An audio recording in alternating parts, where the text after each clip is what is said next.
We've just seen a tremendous example of what technology can do in terms of changing the lives of thousands of children and in fact changing the culture itself. So it's not just what's happening to an individual child, but what's happening to the entire country of Uruguay as a result of the work that Cibeles is doing under the extraordinary leadership of Miguel. And I want to take then this and expand beyond the one country which can serve as a model for all of us in many respects, including to the United States, because Uruguay has gone far beyond the United States in terms of what is possible by the use of technology to transform education, to make it more personalized, more creative, more ability to in fact have everyone be both a teacher and a learner, so that we're all teachers and learners at the same time. And I want to take this now and expand to the world as a whole.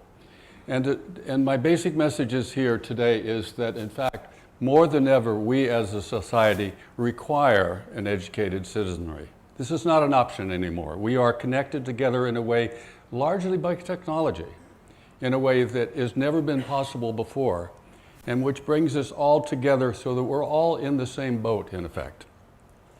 And we need this, and that in fact to do that requires a great deal of creativity, which we've talked about, and courage, because change is not easy to do. And so it's not simply creativity that we require, new ideas, new ways of handling, of dealing with education, but also we need a lot of courage in that process. And my thesis is that this just might be possible. Now, some people look at the world today and say, well, what are we dealing with? What is the population we're dealing with?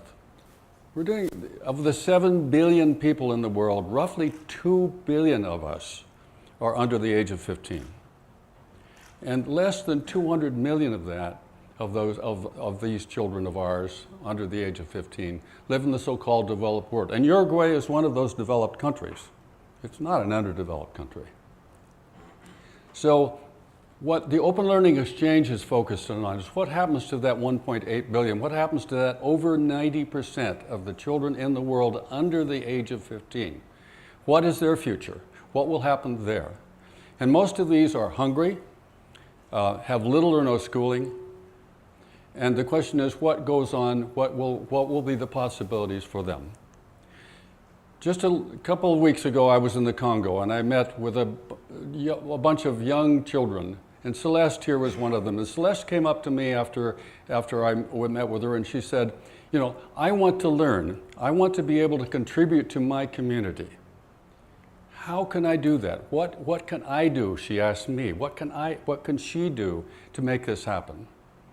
And you could see looking right into her eyes, and I took a picture. I wanted to have that in my own mind as I thought, we need a better answer for Celeste and for the 1.8 billion people. Now, Celeste is in a school that has no electricity, no plumbing. Comes to school, 2/3 of the month she comes to school without having breakfast because her parents get paid on the first of the month. She gets breakfast for 10 days and then no breakfast for the rest of the month. That's her life. The question is, what do we say to her? Now, there will be people who say, don't we already have enough problems? I mean, why do we have any responsibility for Celeste? It's a reasonable question because we've got lots of problems. Global warming, a financial crisis throughout many parts of the world. We've got lots of problems, but the interesting thing about each of these problems is that education is at the center of each of them. Without an educated population, these problems will simply get worse. All right? So although education is the only solution that we have to deal with, by any means, it is a necessary, though not a sufficient condition for us to address these problems. And when we come to education, it's not that simple either because, in fact, there are a lot of things we don't agree upon. Whether it's the importance of schools, the importance of technology replace teachers, there's a whole lot of issues that we do not agree upon. And the question is, why is it that we are not in more agreement? Why are we not more together about making the kinds of, we're smart people. There are solutions out there. We see those solutions. Why aren't we working more effectively together to do that. And one of the reasons, I think, is because we are too much in a box. We're not thinking out of the box enough. We're locked into that one box and we're looking for a solution only in that box. And in fact, part of that box says that there's a not enough. It's very common for us to think there's not enough. There's not enough goods around the world, and so we have to scramble for the scarce goods that are there. If somebody else gets it, we're out of goods. And there's not enough goodness. That basically, a lot of us think that we are fundamentally just concerned about ourselves, that we're really kind of fundamentally greedy people. And as long as we have that frame of reference when we deal with the issue of that there's not enough goods to go around and there's not enough goodness in us, if that's our frame, we end up playing a game of scarcity, where one person or a small group of people get all the goods and the rest of us are broke. And in many respects, that's the world that we live in today, in which wealth is so highly concentrated, and the large majority of the people, these 1.8 billion children I'm talking about, they get left out. So let's see what happens if we reframe and redefine the crisis, okay? And let's think about it in terms of possibilities. Now, I'm not a pessimist about the future, but I'm not an optimist either. I like to think of myself as a possibilist. I think a lot of things are possible, but it will depend upon us, upon what you do and what the rest of us who are in the position of making change possible do. And so let's look at some of the possibilities. I think there's a possibility that there's enough for all of us if we're just smart enough about if we waste less, if we're smart enough about with the resources that are there. There's a possibility that there's plenty for all of us. And there's a possibility that under the right conditions we can be good. Now we can all of us be really bad under certain conditions.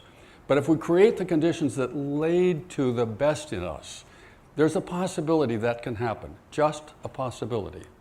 So who are we now? The interesting thing is we've learned a lot about who human beings are, and we can apply that new learning to the kind of solutions that we create as we go forward.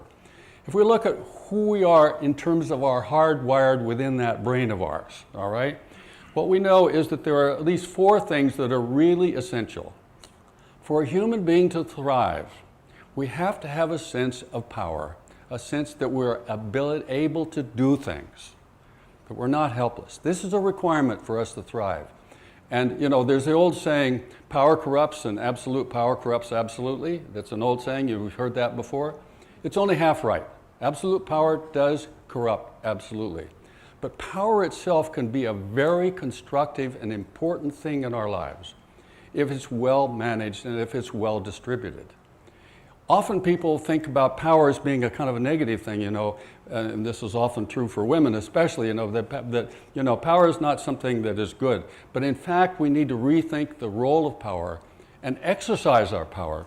Reach out and exercise that power for positive things rather than shy away from having power.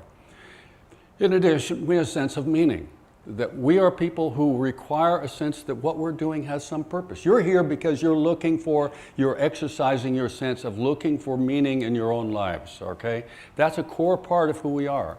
We also, in terms of our own ability as a person, we need to be connected. Isolation is one of the most most potent powers of punishment. You isolate somebody, it's really punishing, all right? So we need an environmental system, we need an educational system that involves connection. And finally, it needs to be a sense of fairness. It's very interesting, even with chimpanzees. If you starve a chimpanzee and then you say, in effect, to that chimpanzee, you can have some food if you punish your friend next door, they won't do it. They won't do it because they say that's not fair. So they will refuse the food because they do not want to participate in something that is a fundamentally unfair thing. We're human beings that way too. So these four things are really important for any educational system to be built into. If you don't have that, you will not thrive. All right? Now, the other thing is that the earlier the better this happens. We know that when this happens to very young people, that in fact, they tend to maintain that sense of themselves and that activity over life. So it turns out that in fact, the best buy in education is the earlier you invest those funding. If you put the money into the earliest years, you get a far better return than at any other level of education, university included, with all due respect to this institution. All right? And so those are the things that we need to think about as we build an educational system, as we change the way education is. And what are the conditions that lead us to be able to create those conditions? Well, first of all is distribution of power. You concentrate power, you don't get good behavior. When you distribute power, you get positive, you get effective solutions, okay? Second is transparency. If there's secrecy in the system, you tend to get bad behavior. So transparency in an educational system, very critically important. First, then mutual accountability.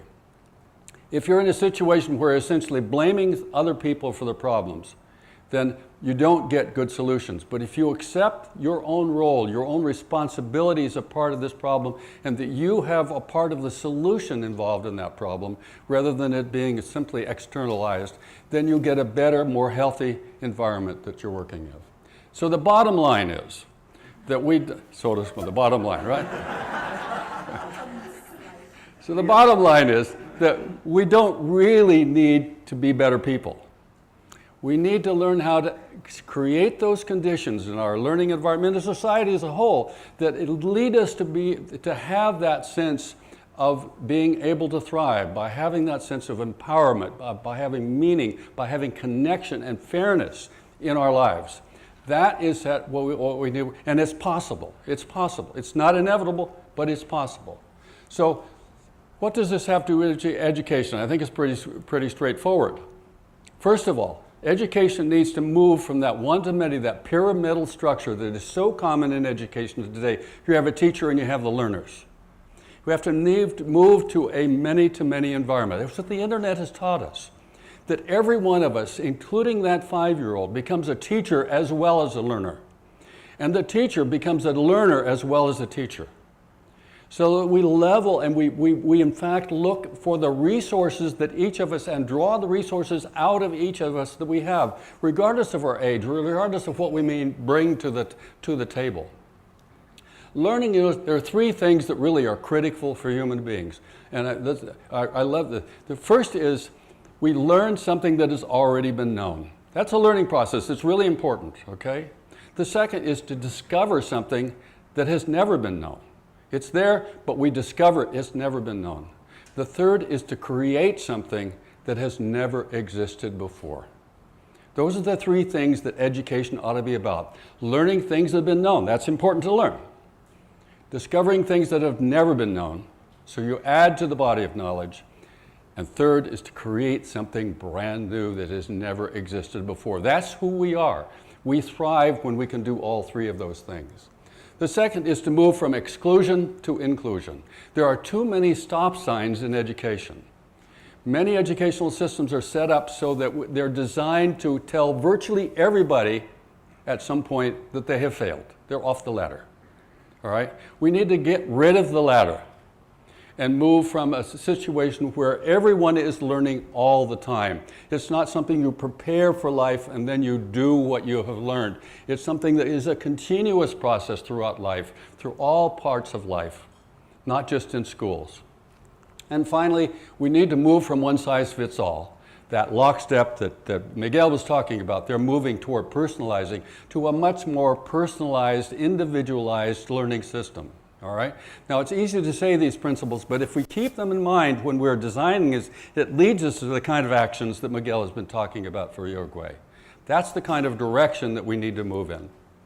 So, participation, inclusion, personalization, those are the 3 key things that we need to think about as we refine, as we rechange, and Uruguay is actually doing all 3 of those things. It's really a wonderful example.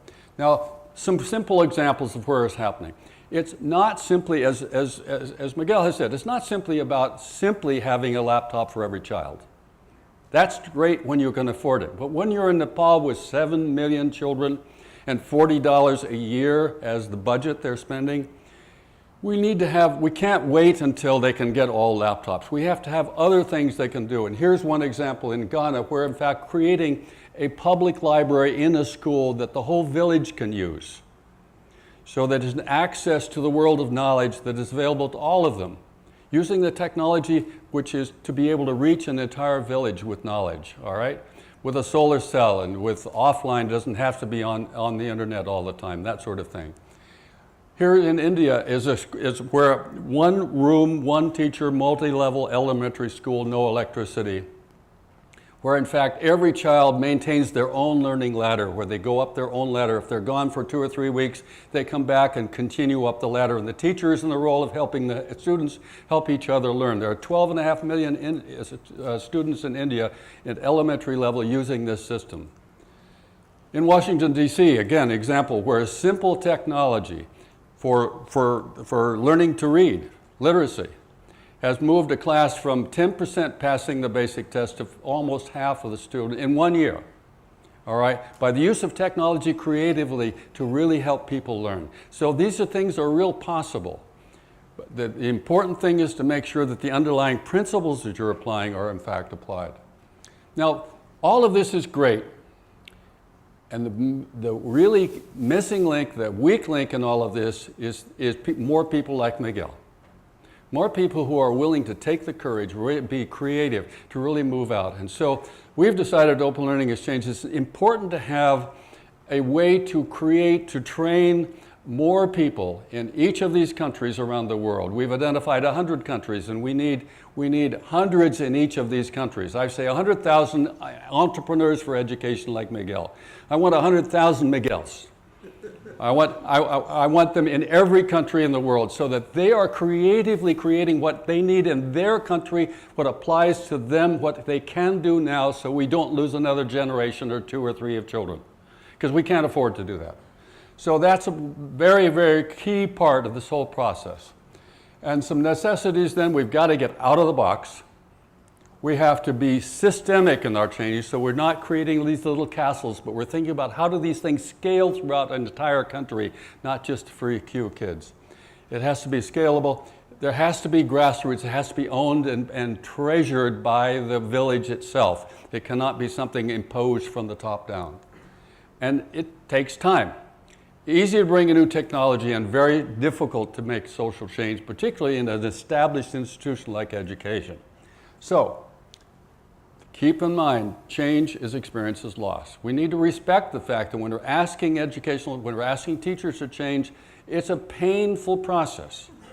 It's a painful process, and we need to respect the fact that it is pain. I often say, have a wake, have a funeral for the things you're letting go.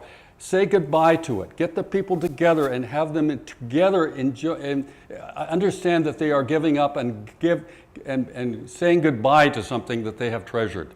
Have a wake for those things that you're getting. So it's important to understand the importance of that loss. It takes courage. Creativity, yes, we need creativity, no question about it. But keep in mind, it takes courage as well to make that change. And always just keep in mind that if we don't have the kind of educational system that we're talking about, these problems will simply get bigger and bigger. And so the thing I always like to know, it's not possible to know what is impossible. All right, so don't let anybody ever tell you that this can't be done, because they don't know that. All right? And so always keep in mind that it's not possible to know what is possible, as well as it's not possible to know what is impossible. And the key for us is to make sure that these kids, when they look at the world and they grow up, have a chance to become a part of the solution and not a part of the problem. For one, I think it's possible. Thank you.